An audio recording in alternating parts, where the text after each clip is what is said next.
காலுக்காகத்தோட மனைவி கோரிக்காகம் கொஞ்ச நாளைக்கு முன்னால ஒரு விபத்துல இறந்துருச்சு. காலுக்காகத்துக்கு எந்த குறையும் இல்ல.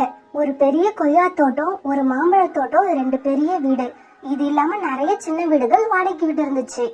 இவ்வளவு இருந்தும் மனைவி இறந்ததுக்கு அப்புறம் காலு மேல அன்பு செலுத்துறதுக்கு மட்டும் யாருமே இல்ல. காலுக்காக என்னைக்கு தான் பையன் ஜக்குவுக்கு கல்யாணம் பண்ணி வச்சதும் அன்னையில இருந்து அவன் மனைவி பேச்சையே வேதமும் பதிக்க ஆரம்பிச்சான். அப்பா, உங்ககிட்ட எத்தனையோ தடவை சொல்லிட்டேன், அப்படி இருந்தும் இன்னைக்கு காலையில இவகிட்ட சண்டை போட்டிருக்கீங்க.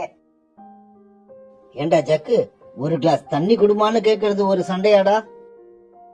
என்னங்க, ஒரு கிளாஸ் தண்ணி மட்டும் கேட்டா பரவாயில்லங்க, இதை எடு அதை எடுன்னு ஏதாவது கேட்டுக்கிட்டே இருக்காரு. என்னால ஒரு சீரியல் கூட முழுசா பார்க்கவே முடியல தெரியுமா? நிறைய சொத்து சேர்த்து வச்சு உங்க 2 பேரையும் உட்கார வச்சு சோறு போட்டா இப்படி தாண்டா இருக்கும். நீங்களே போய் அலைஞ்சு திரிஞ்சு உணவை தேடி பார்த்தா அப்ப தெரியும் வழி. சின்ன வயசுல இருந்து உட்கார வச்சு சோறு போட்டுட்டு இப்ப திடீர்னு இப்படி பேசுனா என்ன அர்த்தம்? இப்படி பேசுற நீங்க சின்ன வயசுலயே தனியா எங்களை உணவு தேட விட்டுருக்கணும். எல்லா குழந்தைங்களோட அம்மா அப்பாவும் தங்களோட குழந்தைங்களுக்காக சொத்து சேர்த்து தான் வைக்கிறாங்க. என்னமோ இவர் மட்டும்தான் புதுசா செய்யற மாதிரி பேசுறாரு பாத்தீங்களா? எல்லா குழந்தைகளும் எவ்வளவு வளர்ந்தாலும் அம்மா அப்பாவுக்கும் மரியாதை கொடுப்பாங்க.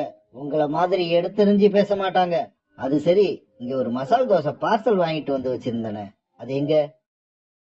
அதுவா மாமா, மதியானம் சாப்பிட்டது செரிக்காத மாதிரி இருந்தது. இத சாப்பிட்டாலாவது செரிக்குமான்னு நினைச்சு நான் தான் சாப்பிட்டேன். கெட்டுது போ. சாப்பிட்டது செரிக்கலன்னா மறுபடி சாப்பிடாம தான் இருப்பாங்க. மேல மேல வச்சு திணிக்க மாட்டாங்க. சரி சரி, வர்றப்ப எனக்கு ஏதாவது சாப்பிட வாங்கிட்டு வாங்க. இப்படி சொல்லிட்டு காலுக்காக வெளியே கிளம்பி போச்சு.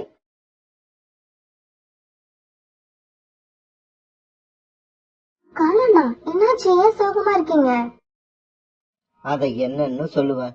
என் மகனும் மருமகளும் என்ன ரொம்ப படுத்தி எடுக்கிறாங்க. எனக்கு ஒரு கிளாஸ் தண்ணி எடுத்து கொடுக்கறது கூட அவங்களுக்கு பெரிய வேலையா தெரியுது. நான் ஒரு வார்த்தை பேசினா என் மருமகன் 100 வார்த்தை பேசுறான். காலு, கோரி உயிரோட இருந்தப்ப தினமும் அவங்க கிட்ட சண்டை போட்டுக்கிட்டே இருந்தியே, இப்ப தெரியுதா கோரியோட அருமை? கோரி கிட்ட தினமும் நான் சண்டை போட்டது உண்மைதான். ஆனா அந்த சண்டையெல்லாம் ஆரம்பிக்கிறதே கோரி தான். அது தெரியுமா உங்களுக்கு? ஆனா கோரி அக்கா உயிரோட இருக்கப்ப உங்களை இப்படி சோகமா நாங்க பார்த்ததே இல்லையே. அதுவும் உண்மைதான். என்னதான் சண்டை போட்டாலும் எனக்கு எந்த நேரத்துல எது செய்யணுமோ அதை கரெக்டா செஞ்சிடுவா. காலு பையா, உண்மையை சொன்னா உங்க பையன் ஜக்கு வயசுல பெரியவங்க யாருக்குமே மரியாதை கொடுக்க மாட்டான். உங்களுக்கு மட்டும் எப்படி கொடுப்பான்? அன்னைக்கு சாயங்காலம் ஆச்சு. 3 பேரும் அவங்கவுங்க கூட்டுக்கு பறந்து போனாங்க.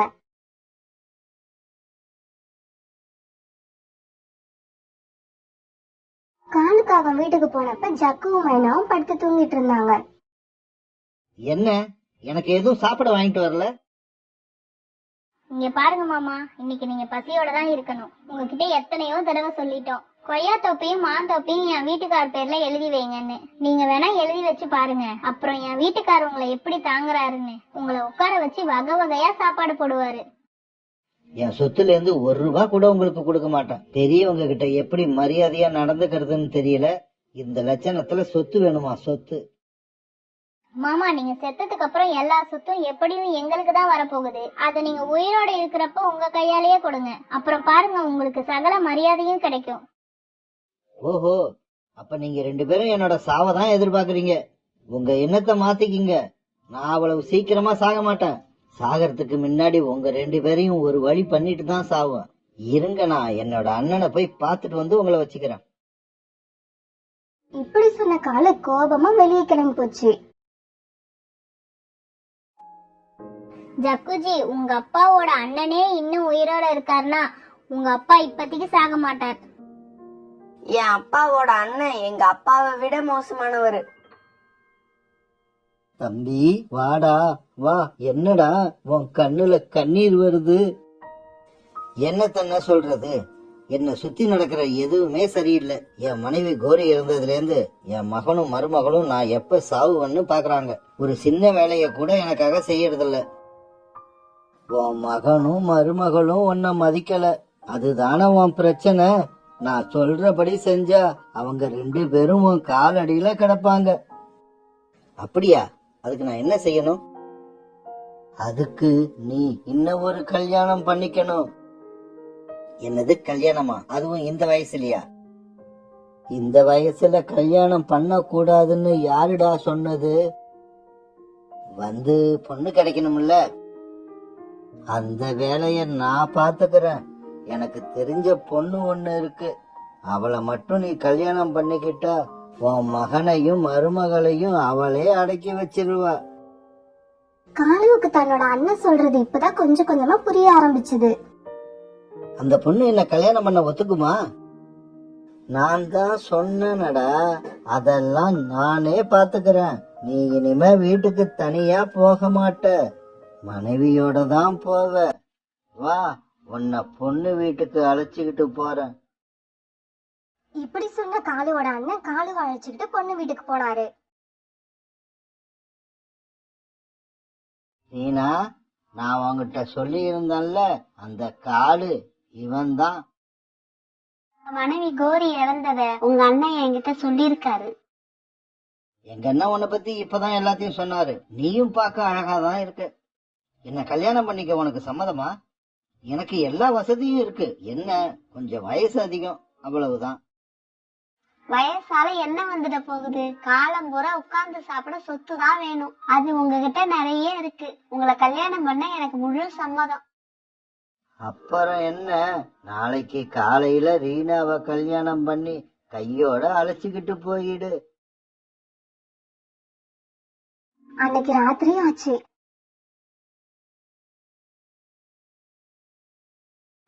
என்ன உங்க அப்பாவை இன்னும் காணோம்? ராத்திரி ஆயிடுச்சு.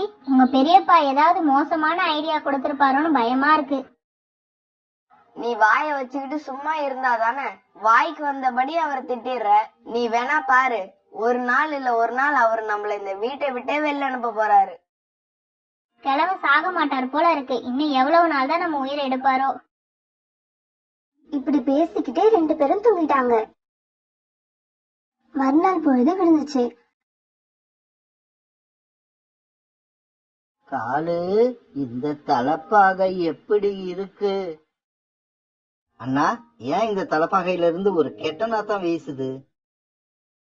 ஓ, அதுவா? இது நான் என் கல்யாணத்துல வச்சிருந்தது. அதுக்கு அப்புறம் இத நான் வாடகைக்கு விட்டுகிட்டு இருக்கேன். சரி, வாங்க போவோம். அங்க ரீனா நமக்காக காத்துக்கிட்டு இருப்பா. இப்ப காலுவும் அவங்க அண்ணனும் ரீனா வீட்டுக்கு போனாங்க. ரீனா, நீ உண்மையிலேயே ரொம்ப அழகா இருக்க. நீங்க மட்டும் என்னவா அழகாதான் இருக்கீங்க. இப்ப உங்களுக்கு வயசு அதிகம்னு யாரும் சொல்ல மாட்டாங்க. உண்மைய சொன்னா இப்ப நீங்க 20 வயசு பையன் மாதிரி இருக்கீங்க. உங்களை பார்க்க எனக்கு வெக்க வெக்கமா வருது. பேச்ச நிறுத்துங்க 2 பேரும். இந்த மாதிரி பேசுறதெல்லாம் வீட்டுல போய் வச்சுக்குங்க. என்னால தாங்க முடியல. ரீனா, என் மகனையும் மருமகளையும் நீ அடக்கி வைப்பன்னு நம்பிதான் உன்னை கல்யாணம் பண்றேன். காலேஜி 2 நாள்ல உங்க மகனையும் மருமகளையும் சுத்தமா அடக்கி காட்டுறேன்.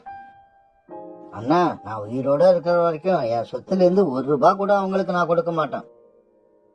நாம ஏன் கொடுக்கணும்? நமக்கு வேணும். நாளைக்கு நமக்கு குழந்தைங்க பிறந்தா அவங்களுக்கு வேணும். அண்ணா, நாங்க இப்ப கிளம்பலாமா? தாராளமா. ரீனாவை பார்த்து பத்திரமா கூப்பிட்டுக்கிட்டு போ. காலுக்காக இப்ப தன்னோட புது மனைவி ரீனாவை கூட்டிட்டு தன் வீட்டுக்கு பறந்து போச்சு.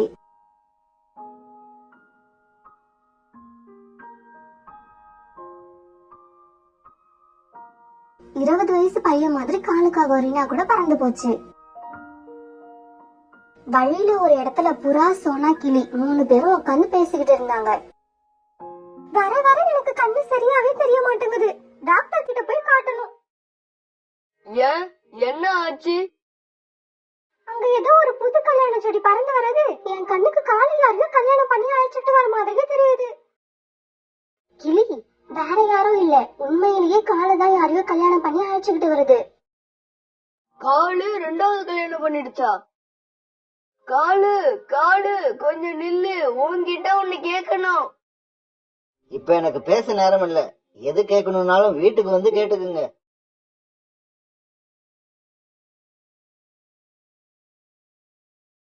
இப்படி சொல்லிட்டு காலுக்காக ரீனாவோட தன் வீட்டுக்கு வந்து சேர்ந்தது. காலுக்காகவும் கூட ஒரு பொண்ணு வரத பார்த்துட்டு ஜக்குவும் அவன் மனைவியும் அதிர்ச்சி ஆனாங்க. அப்பா இவங்க யாருப்பா? செல்லங்களா, நான் யாருன்னு நானே சொல்றேன். ஏன் என்ன பார்த்து இவ்வளவு அதிர்ச்சி ஆவறீங்க? ரீனா, உனக்கு நான் மாமியாரா வேணும்? ரீனாவுக்கு மாமியார்னா ஜக்கு, உனக்கு நான் என்னவா வேணும்? ரீனாவுக்கு மாமியார்னா எனக்கு அம்மாவா? கரெக்ட், உனக்கு நான் புது அம்மா.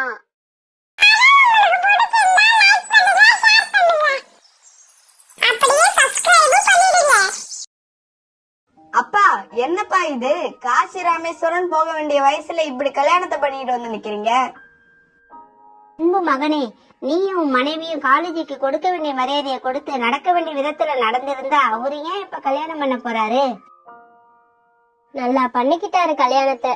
இந்த வயசுல இவரு கல்யாணம் பண்ணிக்கிட்ட விஷயம் வெளியில தெரிஞ்சா இந்த காடே கை கொட்டி சிரிக்கும்.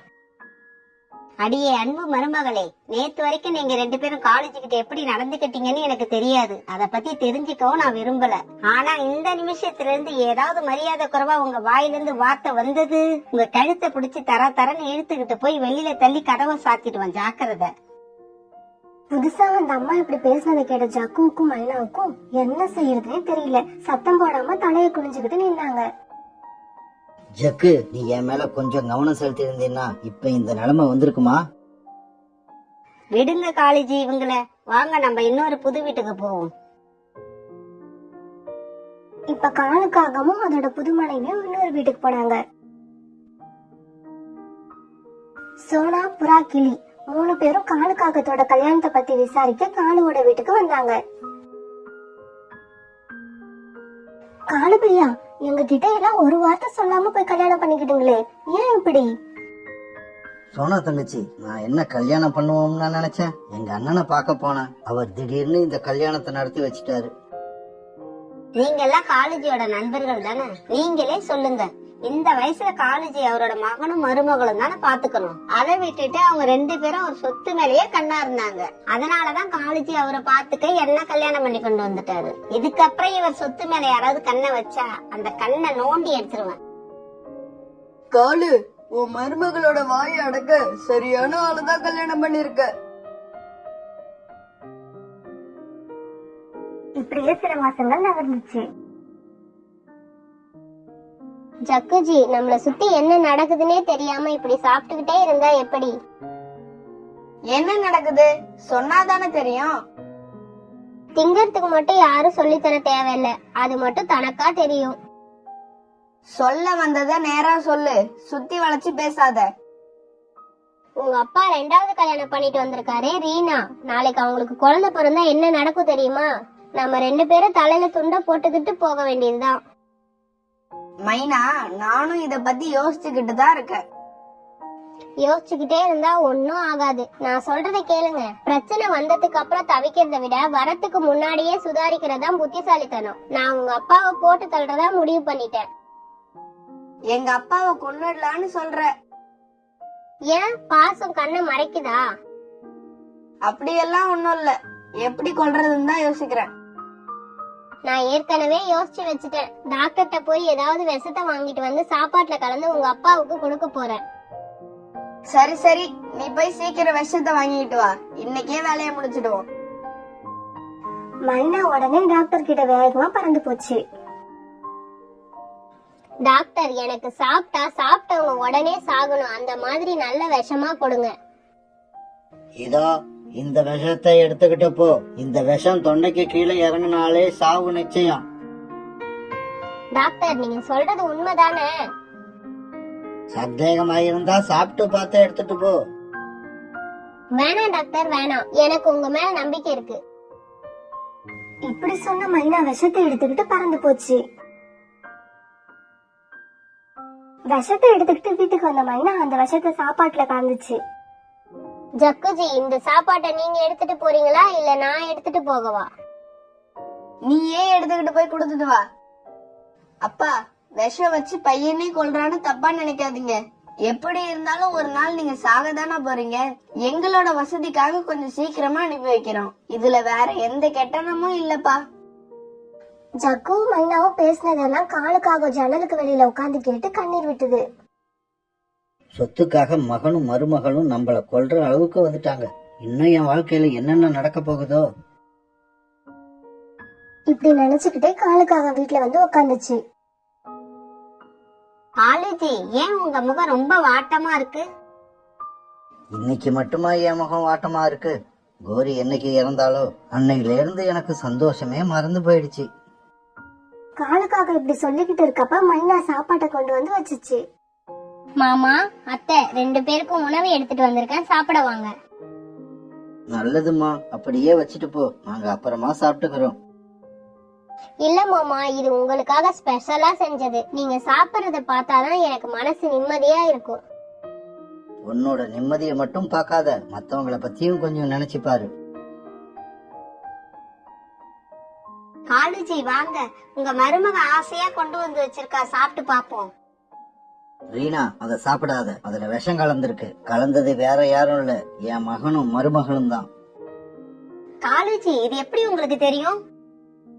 காலு நடந்தது எல்லாத்தையும் ரீனா கிட்ட சொல்லுச்சு. உங்க மகனும் மருமகளும் சொத்துக்காக இந்த அளவுக்கு போவாங்கன்னு நான் நினைச்சு கூட பாக்கலங்க. ரீனா, எனக்கு மனசு சரியில்லை, வா கொஞ்சம் வெளியில போயிட்டு வருவோம்.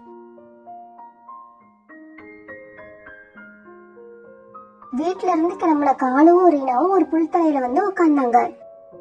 புல்தரையில வந்து உட்கார்ந்த காலை எதுவுமே பேசாம எங்கேயோ பாத்துக்கிட்டு உட்கார்ந்து இருந்துச்சு. காலுவ கொல்ற அளவுக்கு வந்துட்டாங்க. விஷம் கலந்த விஷயம் ஒருவேளை காலுக்கு தெரியலன்னு வச்சுப்போம். காலு அதை சாப்பிட்டுட்டு உயிரை விட்டுருக்கும். காலு செத்துடுச்சுன்னா நம்ம கதி அதோ கதிதான். சட்டப்படி சொத்துல பங்கு கேட்கணும்னா கையில குழந்தை இருக்கணும். நம்ம கிட்ட அதுவும் கிடையாது. ஏதாவது பேசி காலுவோட சொத்தையெல்லாம் எழுதி வாங்கணும். இல்லன்னா நம்ம காலுவ கல்யாணம் பண்ணிக்கிட்ட நோக்கமே நிறைவேறாம போயிடும். காலுஜி, என்ன எதுவுமே பேசாம உட்கார்ந்துருக்கீங்க? ஒண்ணும் இல்ல ரீனா, நடக்கிறதெல்லாம் நினைச்சா ரொம்ப வேதனையா இருக்கு. காலுஜி, உங்களை சந்தோஷப்படுத்துற மாதிரி என்கிட்ட ஒரு ஐடியா இருக்கு, அத சொல்லவா? அத கொஞ்சம் சீக்கிரமா சொல்லு, உன்னாலயாவது கொஞ்சம் நிம்மதி கிடைக்குதான்னு பாப்போம். இந்த சொத்தெல்லாம் உங்க பேர்ல இருக்கிறதால தானே இவ்வளவு பிரச்சனையும். அது எல்லாத்தையும் பேசாம என் பேருக்கு உயிர் எழுதி வச்சிடுங்க. அதுக்கப்புறம் உங்களை நான் நிம்மதியா சந்தோஷமா வச்சுப்பேன். ரீனா, நீயுமா என் சொத்து மேலேயே குறியா இருக்க? காலேஜி, என்ன பத்தியும் ஒரு நிமிஷம் யோசிச்சு பாருங்க. சின்ன வயசு உள்ளவங்களே திடீர்னு சாவறாங்க. உங்களுக்கோ வயசு அதிகம். எப்ப என்ன நடக்கும்னே சொல்ல முடியாது. அப்படி ஏதாவது ஆயிடுச்சுன்னா உங்க மகனும் மருமகளும் என்ன கழுத்தை பிடிச்சு வெளியே தள்ளிடுவாங்க. ரீனா, நீயும் என் சாவை பத்தி தான் யோசிச்சுக்கிட்டு இருக்கியா? ரீனா, நான் இப்ப சாகரவன் கிடையாது. எனக்கு என்ன உடம்பு சரியில்லாம இருக்கா, இல்ல நான் படுக்கையில கிடக்குறேனா? எதுவுமே இல்ல, நான் ஆரோக்கியமா இருக்கேன். இத பத்தி நீ எதுவும் கவலைப்படாத. நான் கவலைப்படாம இருப்பேன். ஆனா உங்க மருமக நீங்க உயிரோட இருக்கிறத பார்த்து கவலைப்படுறாளே, அவளால உங்களுக்கு எதுவும் ஆகாதுன்னு என்ன நிச்சயம்? இதுக்கப்புறம் உங்க இஷ்டம். மாந்தோப்பையும் நம்ம குடியிருக்கிற வீட்டையும் என் பேருக்கு உயிர் எழுதி வச்சா நான் உங்க கூட இருப்பேன். முடியாதுன்னா சொல்லுங்க, நான் இப்பவே கிளம்புறேன். ரீனாவோட பேச்சு கேட்ட காலுக்காகத்துக்கு என்ன பண்றதுன்னே தெரியல. ரீனா, தயவு செய்து என்னை விட்டுட்டு போயிடாத. நீ கேட்ட மாதிரியே நான் எழுதி தரேன். என்னோட எல்லா டாக்குமெண்ட்டையும் ஒரு சேஃப்டிக்காக சோனா குருவி வீட்டுல கொடுத்து வச்சிருக்கேன். சரி, நீ வீட்டுக்கு போ, நான் அதுகிட்ட போய் நீ எப்படி சொன்னியோ அந்த மாதிரி உயிர் எழுதி வச்சுட்டு வரேன். இப்படி சொன்ன காலு சோனா குருவி கூட்ட நோக்கி பறந்து போச்சு. காலு, நான் உன்னை கல்யாணம் பண்ணிக்கிட்டதே உங்க சொத்துக்காக தான். சொத்தை என் பேருக்கு மாத்திக்காம உன் கூட வாழ நான் என்ன பைத்தியக்காரியா? சொத்து என் பேருக்கு முதல்ல வரட்டும், அதுக்கப்புறம் உன்னை என்ன செய்யலாம்னு யோசிக்கிறேன். காலு பையா, தயவு செஞ்சு சொத்தை ரீனா பேருக்கு எழுதி வச்சிடாத. ஏன்னா அது நடந்துக்கிறத பார்த்தா சொத்தை அடையிறது தான் அதுவும் குறியா இருக்கு. அப்படி அது பேர்ல மாத்தி எழுதிட்டுனா அது உன்னை விட்டுட்டு ஓடிடும், இல்ல உன்னை கொன்னுடும். சொத்தை எழுதி கொடுக்கலன்னா ரீனா என்னை விட்டு போயிடுன்னு சொல்றாள. காலு பையா, என் பேச்சை கேளு. இந்த சொத்தெல்லாம் உன் பேர்ல இருக்கிற வரைக்கும் ரீனா உன்னை விட்டு கண்டிப்பா போகாது. அப்ப ரீனா கிட்ட நான் நீ சொன்ன மாதிரியே உயிர் எழுதியாச்சுன்னு பொய் சொல்லிடுறேன். நடக்கிறத அப்புறம் பாத்துப்போம். இப்படி சொன்ன காலு கிளம்பி தன்னோட வீட்டுக்கு போச்சு. காலேஜி, போன விஷயம் என்னாச்சு? ரீனா, உன் இஷ்டப்படியே எல்லாம் நடந்துருச்சு. மாம்பழ தோட்டத்தையும் இந்த வீட்டையும் உன் பேருக்கு உயிர் எழுதியாச்சு. எனக்கு அப்புறம் இந்த சொத்தெல்லாம் உனக்கு தான் வந்து சேரும். நல்ல காரியம் பண்ணிட்டீங்க காலேஜி. இனிமே பாருங்க, உங்க மருமக இவங்க 2 பேர் கண்ணுலயும் விரல விட்டு ஆட்டுறேன். இதுக்கு எந்த பதிலும் சொல்லாம காலை படுத்து தூங்கிடுச்சு. காலு, உயில் எழுதிட்டல, இனிமே இந்த உலகத்துல உனக்கு எந்த வேலையும் இல்ல. நாளைக்கு காலையிலேயே விஷத்தை வாங்கிட்டு வந்து உன் கதையை முடிச்சிடுறேன். மறுநாள் பொழுது விழுந்துச்சு. வீட்டுக்கு வெளியில உயிரோட நின்னுகிட்டு இருந்த காலுவையும் ரீனாவையும் பார்த்த மைனாவுக்கு அதிர்ச்சி ஆயிடுச்சு. என்ன 2 பேரும் உயிரோட இருக்காங்க? விஷத்தை நல்லா தானே கலந்து கொடுத்தோம். ஒரு சமயம் டாக்டர் பவர் இல்லாத விஷத்தை கொடுத்துட்டாங்களோ? அப்ப இதை விட பவரான விஷத்தை இன்னைக்கு வாங்கணும். ரீனா, நான் என் நண்பர்களை பார்க்க போறேன். நான் வர்றதுக்கு சாயங்காலம் ஆயிடும். இப்படி சொன்ன காலு வெளியில கிளம்பிச்சு. காலுக்காக கிளம்புன கொஞ்ச நேரத்துக்கெல்லாம் ரீனா டாக்டரை பார்க்க பறந்து போச்சு. டாக்டர், எனக்கு நல்ல பவர் உள்ள விஷமா கொடுங்க. அதை யார் சாப்பிட்டாலும் உடனே செத்துடணும். இப்பெல்லாம் நோயாளிங்க வர்றதை விட விஷம் வாங்குறவங்க தான் அதிகமா வர்றாங்க. இந்தா, நீ கேட்ட விஷம். இத சாப்பிட்டா 2 நிமிஷம்தான் சொர்க்கத்துக்கு டிக்கெட் கன்ஃபார்ம் ஆயிடும்.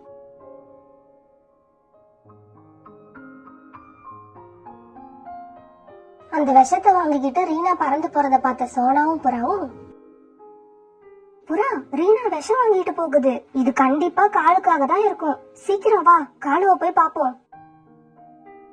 காலு பையா, உன்னை எங்கெல்லாம் தேடுறது? உங்க 2வது மனைவி ரீனா விஷம் வாங்கிட்டு போறாங்க. இதை கேட்ட காலு அழுதுச்சு. காலு பையா, இப்ப நீங்க தப்பிக்கிறது கஷ்டம்னு நினைக்கிறேன். ஒரு பக்கம் மகனும் மருமகளும் விஷத்தோட அலைகிறாங்க, இன்னொரு பக்கம் உங்க மனைவி. இப்ப என்ன பண்ண போறீங்க? சோனா தங்கச்சி, எனக்கு உன் மேல முழு நம்பிக்கை இருக்கு. நீ சொன்ன மாதிரியே என்னோட மனைவி ரீனாவும் என்ன கொல்ல முயற்சி பண்றா. என் சொத்தெல்லாம் என்ன பண்ணலாம்னு இப்ப நான் ஒரு தீர்மானமான முடிவுக்கு வந்துட்டேன்.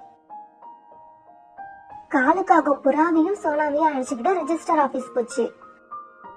அங்க காலு கோரிங்கிற பெயர்ல ஒரு ட்ரஸ்ட் ஆரம்பிச்சது.